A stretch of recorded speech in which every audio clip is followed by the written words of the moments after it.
I'm sure my mom is thinking, her life really, really sucks. Of course, at her age, she really, in all the things that have been going on with her, she should be thinking about her own mortality.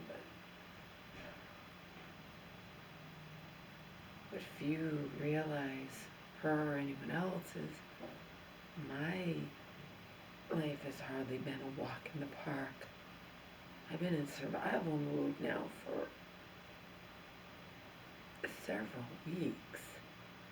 And that's true survival mode. I'm always in a fight or flight feeling, situation, and whatnot.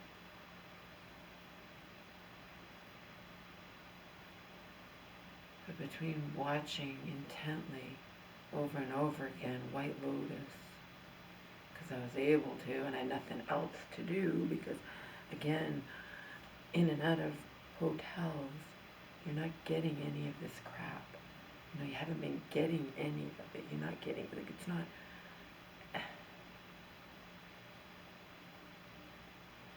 hotel after hotel after hotel, and just,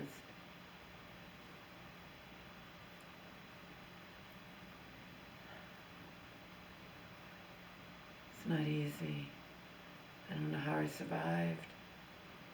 And then I was just sick and sick and sick and not getting better and miserable. And then I choked, like I was seriously choking.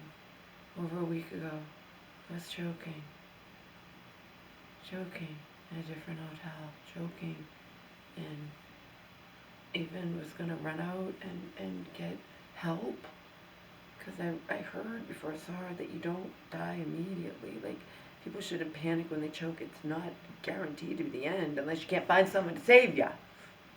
So I always warn my mom, I don't know the Heimlich, but I wasn't. I was eating tiny little bites, was being sick, and maybe the angle of the bed, and the throat, and the phlegm, and the fear, and just, But even taking a bath and shower, I risked taking a bath and shower, but particularly the bath, where it's not like these hotels that are protecting you. It's not like they have one bar, but it's way over there. You have to get up and be able to get up without holding on to crap. And there's no, that I could feel down below, and I used Epsom salts, stuff that might have made it more slippery, but I could feel it. There was no thing that protects you from falling. You take your risk in this life with everything. You do. You take your risk in this life, and that's why until I get my mom, and again, anyone could take a wrong move, anybody could take a turn for the worse, including me. We have proved that. We have proved that. I called 911 from the side of the fucking road. I couldn't take it anymore. And even afterwards, I still had Joe, well, this or that. Joe, I don't have the luxury of doing your natural cures. I tried them for 3 weeks. I did a VitaCost order. I did it expedited. I got my Reginald P73 expedited, coming fast. I got juice too that I didn't even end up drinking it right away, but I took it right away. Okay?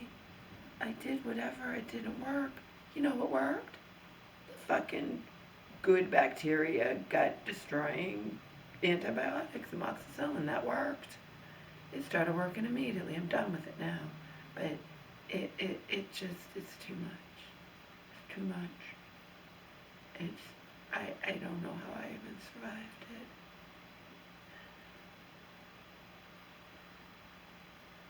Remember, at this point, it's not over. It's not over.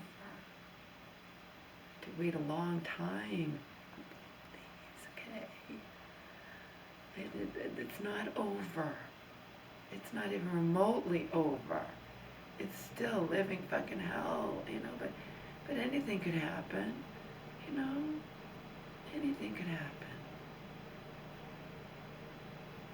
At least my mom's in a good place. Although she's still talking about getting up and going to the bathroom on her own. She's not supposed to do that. But who's going to stop her? Like,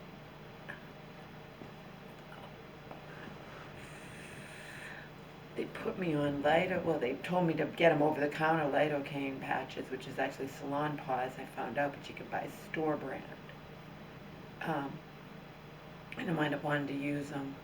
Once I started taking the antibiotics, the phlegm was immediately, it wasn't as bad even remotely, and I didn't feel like using the patch. So I returned them. I haven't yet, but I will. Unopened, I just didn't end up wanting to use them. I just, I got my x-ray, I got my peace of mind, but always at a price. You go, just like when I visited my mom and I got sick, but I had to visit her. I had to hear how there was no hope for her and she was gonna fucking die, and then it was a lie. And of course, I'm fucking beyond grateful it was a lie. But then, of course, Joe, you got to be realistic, Joe. Your mom is 70 years old. She is. I understand that, and I have told you repeatedly for quite some time now. It's not about the inevitability. I could end up dead before her. And somebody many years ago, when my mom was like in the middle of a break, she's like, "You're gonna be dead before she." It's where I used to live. Neighbors said that. That was the same neighbor again, betrayed my destroyed me by hurting me when I was at my worst moment, when I broke my foot and I was helpless, and Omar was helpless. And anyhow, we can die at any time, any moment, any of us, okay?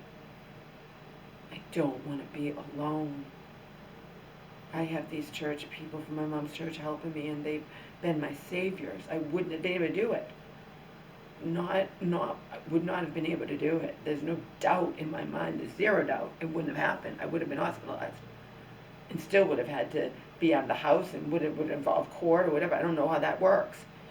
Probably they pack up all your stuff and then send you a bill, like the new owner or something, if you take a turn for the worse and you're in the hospital and they need to get into their home that they bought from you. I mean, I don't know how that works. I know when you're alone, you're screwed. Joe's all alone. Hey, Joe's all alone.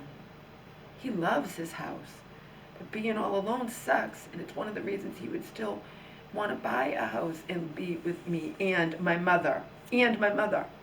There is zero intention on my part of not being with my mom, unless it reaches a point where there's more than one professional, more than one person in the new area, and Joe and me and professionals and whatever, that your mom has to be in her nursing home. There's no other choice anymore, okay?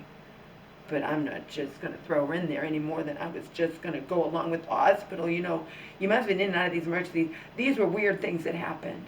They were weird things, okay? You sent her home hours after she got there, but it still counts. She's been in and out of, and there's no hope, and she's going to die, and she's dying, and it was all a lie. But it's a lie because my mom wanted to live. It's that simple, and it's not going to be on me. Not unless it's a situation where, where if people have to go through where there's no hope and you're pulling a plug or something. But letting her not be on nutrition or hydration and just letting her go because you say there's no point in keeping her alive, fuck you. And Churchwoman was my witness, and that's what they do.